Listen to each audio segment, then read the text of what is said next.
state of our union is strong. Во ова издание, состојбата со нацијата е силна, порача американскиот претседател Доналд Трамп на годишното обраќање во Конгресот. Историски ден во кој се отвора вратата на Алијансата за Македонија, потпишан протоколот за влез во НАТО. Кои се обврските на Македонија по потпишувањето на протоколот? Интервју на Гласот на Америка со министерот за надворешни работи Никола Димитров. Останете со нас.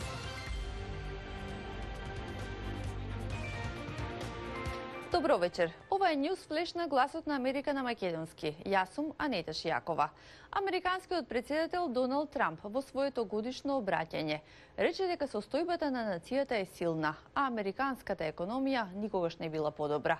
Во време на голема партиска поделеност, која доведе до најдолгото затворање на владата во американската историја, Трамп зборуваше за актуелните внатрешни и надворешни предизвици, пошто следеше одговорот на демократите. За ова подосна во вестите, а денеска во Брисел потпишан е протоколот за влез на Македонија во НАТО. 29 земји членки официјално ја потврдија поддршката земјата да стане дел од Алијансата. Генералниот секретар на НАТО, Јенс Столтенберг, рече дека тоа ќе донесе поголема стабилност и безбедност во регионот. Владимир Мирчевски ги пренесува реакциите. This is a historic occasion. It has been a long journey.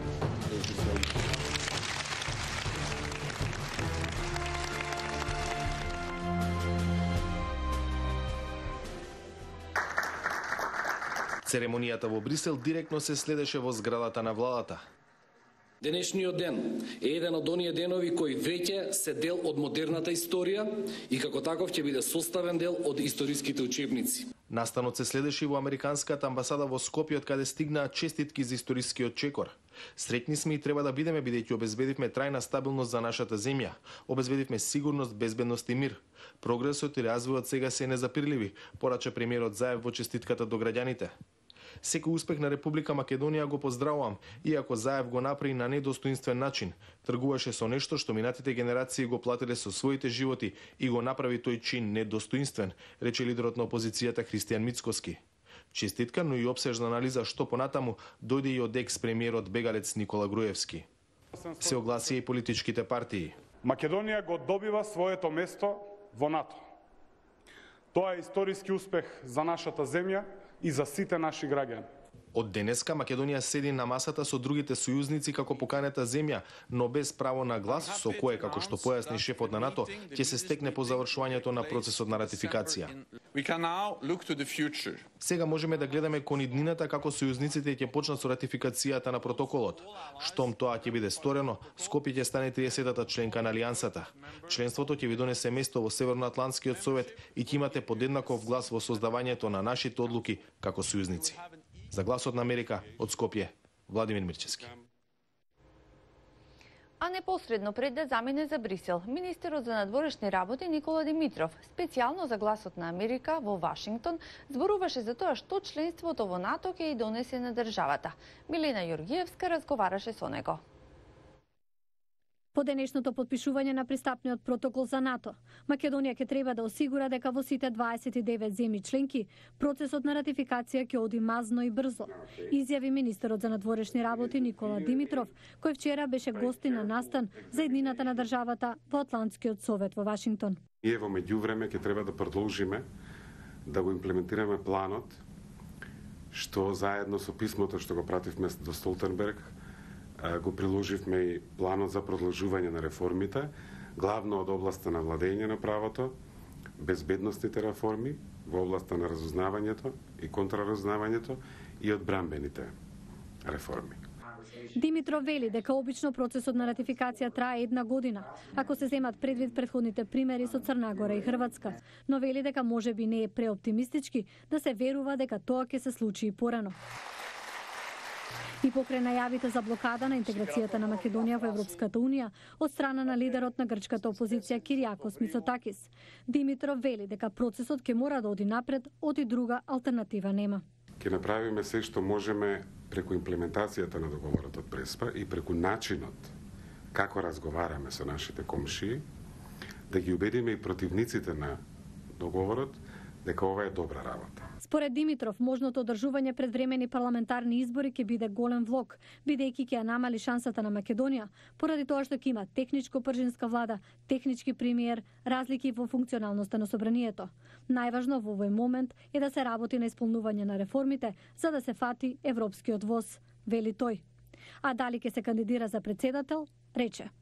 Имам дневни дебати сам со себе околу тоа прашање, ама во овој момент мислам дека треба да се даде од една страна да мислиме каков профил ни треба, имајќи го предвид искуството од изминативе 10 години, и од друга страна да видиме што ќе донесе овој важен процес. Тој најави дека размислува за комбиниран модел за бранење на тезите на идните амбасадори по реакциите дека првпат ваквата пракса се одвива во тајност.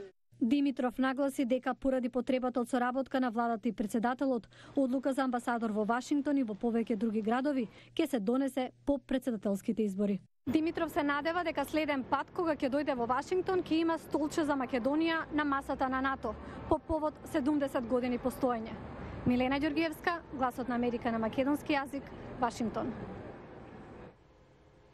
Најважните акценти од синокешното редовно годишно обраќање на председателот Трамп во Конгресот ги пренесува колегата Јане Бојаджиевски, кој го следеше настанот број 1 во политички Вашингтон. Добро вечер. Американскиот председател Доналд Трамп во денешното второ редовно годишно обраќање во Конгресот за состојбата на нацијата повика на обединетост, оптимизам, во време на вжештена политичка реторика, на анимозитет. Тоа се случува во време кога владата е отворена само до 15 февруари, по 35-дневното делумно владино затварање, што се одрази врз илјадници федерални работници. Како за подсетување, тој требаше да се обрати на 29 јануари, но тоа беше одложено поради делумното владино затварање, најдолго во американската историја. Во 1 час и половина, како што рече председателот, ја изложи не републиканската агенда, не демократската, туку агендата на американскиот народ. It's the agenda of the American people. По 24 месеци економијата е лидер во светот. Нашата армија е најмокна во светот. Америка победува секој ден. Се осврна на силната економија, потсети на фактот дека повеќе од 300.000 работни места беа отворени само минатата недела. The state of our union is strong.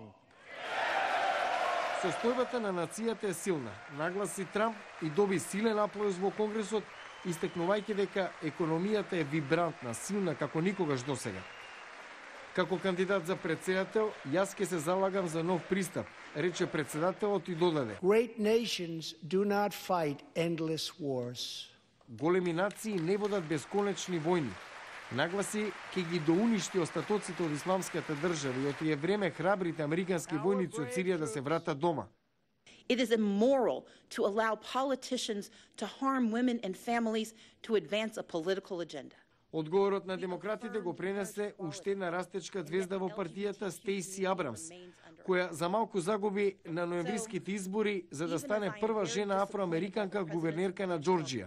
Рече дека соништата на американските семејства се урнисани од републиканското лидерство кои што ги игнорира реалните проблеми во животот или едноставно не ги разбираат, како што потсети. Јакнењето на домашната економија останува главен приоритет за мнозинството американци според последните анкети на истражувачкиот центар Пју.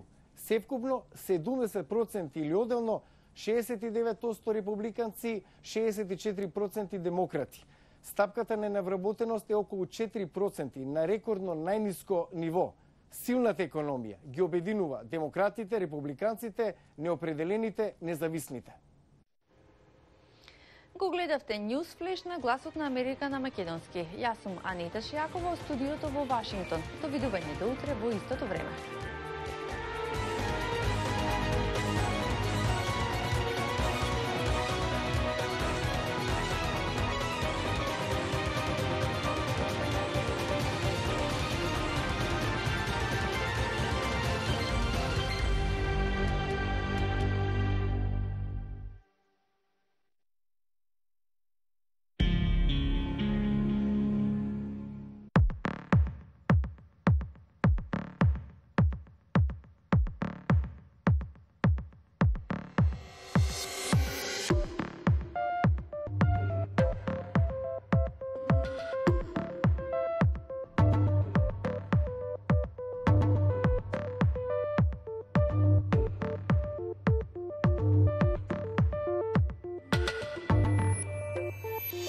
Thank you.